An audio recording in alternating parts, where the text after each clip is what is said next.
စိတ်ယုံနေမသေးကြမရရနဲ့ဒီအလုပ်သမားတွေကိုညီမပြည်သားတွေပေါ်ကွာလူမျိုးတွေခေါ်ပြီးတော့သူများကောင်းစားရေးအတွက်တခုပေါ့ဒါမင်းမဆိုရင်ဒါမင်းပေါ်မှာအထက်တစ်သေးထိုင်ဟုတ်လားဒီထိုင်ရပြီးတော့မပေးတော့ဒါဘယ်လိုခံရလဲ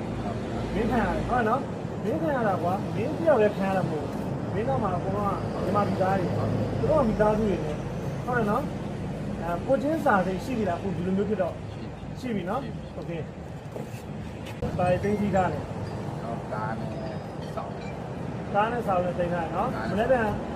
6နိုင်သူပေးတယ်ဆိုရင်ဒီစီရမယ်ဒါလို့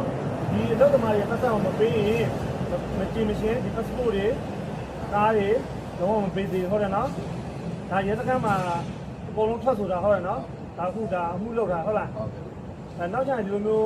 WG ဘွဲမုံတိုင်းဖြစ်တယ်အခုဒါချားချင်းဆောင်မှာဒါပွဲသားလိန်တဲ့အမှုကိစ္စကိုကျွန်တော်လာရောက်ပြီးတော့ဒါပွဲသားကိုရဲစခန်းမှာလာအပ်တယ်အကိစ္စကိုဒါပွဲသားဘယ်လိုပြောရမလဲကျွန်တော်မြင်နေတယ်ဒါကတော့အလုပ်သမားပေါ့နော်ဒါနိုင်ငံကြီးခံရတဲ့သူတွေပေါ့ပွဲသားနဲ့ဘယ်လိုပြောလဲပွဲသားတော့ဒီပါဘူးပွဲသားပြီးတော့ဘယ်လိုပြောလဲကျွန်တော်